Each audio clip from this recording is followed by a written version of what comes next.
All right, pleased to be joined now by Tim O'Shea, former head coach at Bryant University. Coach, thanks very much. We enjoy this tradition here in March, getting you to come in and talk some basketball with us. URI, PC, in different positions. I'm going to ask you about both teams. First, URI, struggling right now. Now, they've had a great season. Do they have a problem based on what you've seen lately? No, I think their only concern right now might be their seeding. And it's funny, I was thinking about this on the way up here tonight. I was at URI and went to the tournament twice. And the seeding, I think you want to avoid more than anything. You have no control over it, of course, is the 8-9 game. Because if you win, you then have to play a number one. So I think that's what's up in the air right now for URI. Where are they going to be seeded? But they're definitely in the tournament. Okay, so Providence, they're looking at the Big East tournament, not in the tournament yet, on the bubble. Right. Where do they stand in your eyes right now? And will their history in the last few years of being in the tournament, that experience, will that pay off? The experience will definitely pay off. I think they're probably in no matter what happens in the Big East tournament. I could be wrong about that, but I think they're in. I think they're playing for seeding now. They want to improve their position.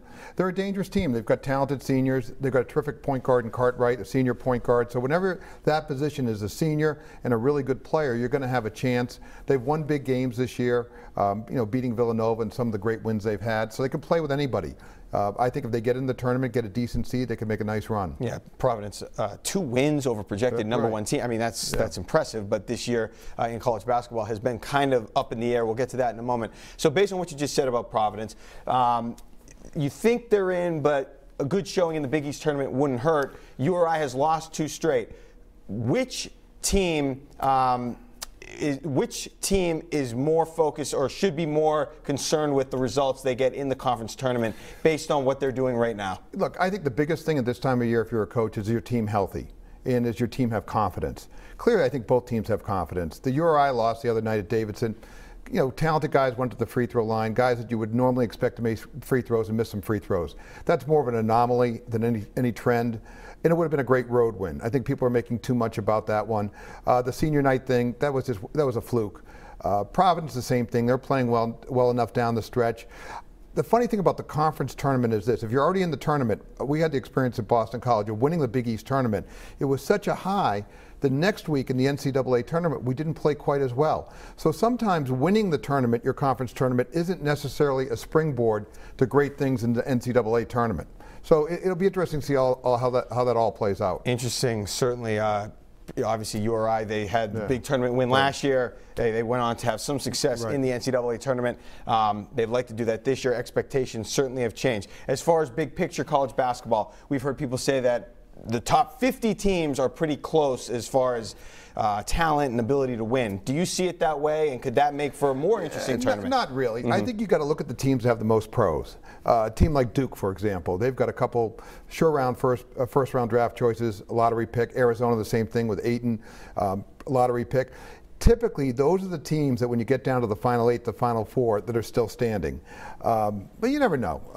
Obviously Gonzaga made a run all the way to the national championship game a year ago, and I don't believe any of those guys are in the NBA right now. I could be wrong about that. So they were a team that was very old because they had transfers, some 50-year guys, and they had some guys that were what I would call high-level European pros, and they had won a ton that year, so winning had become almost a habit for them. So you never know. But I like Providence's chance. I like URI's chances to make a run. Which team you think goes further? Which team is more built to go far? It depends on seeding. Like I said before, if one of those ends up in the 8-9 game and they have to play a 1 in the second round, that's not necessarily where you want to be. Sometimes if you're a 12, you play a 5, and you're not playing a 1 in the next round, can make a big difference. In terms of seeding and who you play, it really depends on the matchup. All right, if you can, Coach, just explain to us: is there a difference coaching this time of year in March, the tournament, the hoopla, all the coverage? Is there a difference this time? Really, at this time of year, it's really about the players because you've gone through an entire season, you put your system in. If you're going to the tournament, you've had success, you just hope you can keep it rolling. Again, the team that we had at Boston College, that team got on a roll. Big East tournament was sort of our peak, and then the tournament we didn't play quite as well. When I was at Ohio U and we went to the NCAA tournament, we were on a roll and actually played very well in the NCAA tournament. So you go back, you never know. Sometimes tournament success is a bounce here, a bounce there. The Providence team years ago with Pitino made the Final Four. They should have lost to Austin Peay in the first round. I don't know if you remember that. Oh, yeah. Then some fluky plays happen. They end up winning, and they go all the way to the Final Four. So there's a lot. Momentum plays a big role in how you do in the tournament. Seen plenty of teams go on runs like that, magical rides through the tournament. last question. You know, basketball people, basketball fans, with all the games that are on, especially in those early weekends, they're watching basically everything they can. If you're involved, obviously there's work to do. Are you trying to watch other games before you play or after you play? How does that work? Well, you stay focused on where you are, your bracket, and who you're playing. But you can't help take in the highlights from other games because it's there in front of you 24/7. But as long as you're playing and you're alive, you're either preparing for the game at hand or the game that's coming up after the game you play. So there's just, you know, you really, when you go into a tournament, it's two, you know, they come in 2-game segments. You're preparing for both games.